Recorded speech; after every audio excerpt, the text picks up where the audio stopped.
Have you just unlocked the crystal hollows, or even just get stuck whilst completing Nucleus runs? Today I'm going to run through everything you need to know about Nucleus runs and how to do them time efficiently. To begin, a Nucleus run is when you gather all 5 crystals and bring them back to the crystal nucleus. Once all crystals are reunited, you will be rewarded with a bunch of loot and a rare chance to get insane profit. There are 4 different regions in the crystal hollows, being the Goblin Hideout, the Jungle, Mithril Deposits and also the Precursor City.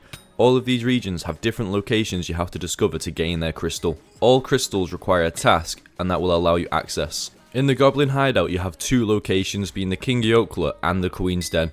In the Jungle we have 1 location, being the Jungle Temple.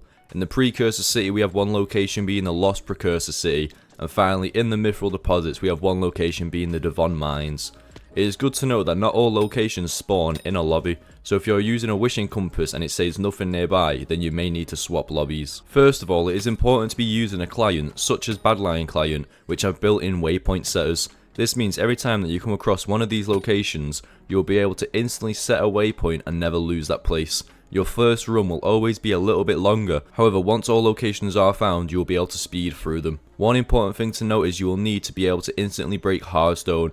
I use Glacialite Armor and a Pick a Nimbus and this works fine and it's a very cheap setup. Now let's go over a tool that we are going to need to use, the Wishing Compass. This device once used will shoot a line of particles in a direction to the closest location. In total there are 6 locations. There will be timestamps below if you need help on a specific section, however we will go through them all. Quickly before the video, make sure to hit that subscribe button as we are trying to reach 2,000 subscribers by the end of the year. I know we can do it and I will have a big celebration stream planned if we reach it. Let's get back to the Nucleus run. For the Jade Crystal, you're going to need to go through the Mithril Deposits.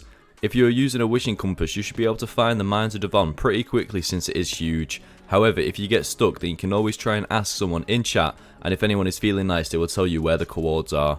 Once you have arrived at the Mines of Devon, you will need to go to the middle floor where the crystal is located.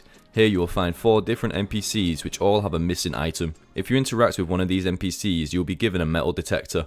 When at the bottom of the Mines of Devon, if you are holding the metal detector, you will see a distance at the bottom of your screen. Your job here is to run around and find where all the lost treasure is. By finding the lost treasures, you will acquire all 4 tools required to give to the NPC.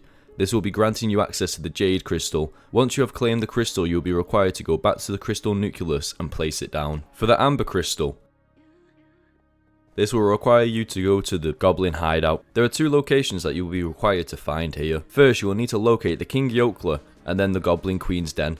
Using the wishing compass to find the King Goatszz or asking in chat, you will stumble upon this building. You will need to find the King Goatszz and interact with him. He will tell you that he is hungry and will require 3 of the same goblin eggs.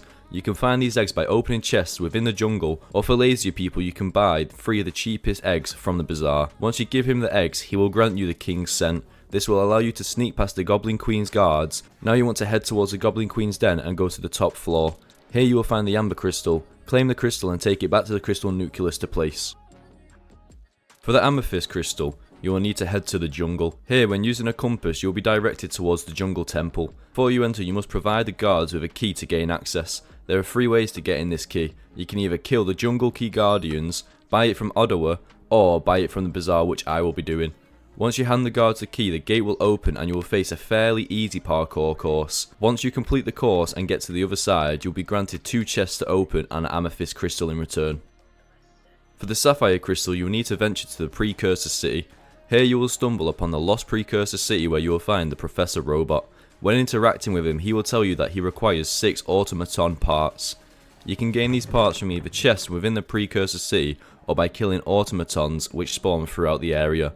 Like the previous 2, I will be buying all 6 from the bazaar. Once you give the professor all 6, he will reward you for the hard work by opening the door to the crystal and allowing you to collect it. You then need to take it back to the crystal nucleus and place it. For the Topaz Crystal, you will need to either ask for the coords or using a wishing compass until it points down. This will mean it will be giving you the direction to the Khazar Dome where you will find a boss called Bal. This is a giant magma cream and has an unknown amount of health, and you just need to sit there fighting him. However, there is a cheat where if you arrive before Bal has grown to full size, you can grab the crystal before he spawns and run away, making this the fastest way to gain a Topaz Crystal. Then, once claiming the crystal, you do need to head back to the crystal nucleus, and then you can place it down and you'll have all 5 crystals. Once all 5 crystals have been located back to the crystal nucleus, You will hear an explosion meaning you have done this right and all of your loot will be awaiting you. The best item being the Advanced Alloy has a 0.0001% chance to drop. However, if this happens, as of the time of recording, this item is worth 850 million coins. Almost every time you do a Crystal Nucleus run, you will make money, so it can be a fun thing to do if you are getting bored of Skyblock. If you have found this video helpful, make sure to subscribe and like. Don't forget to like this video and comment if it has helped you. And that's all from me, so peace.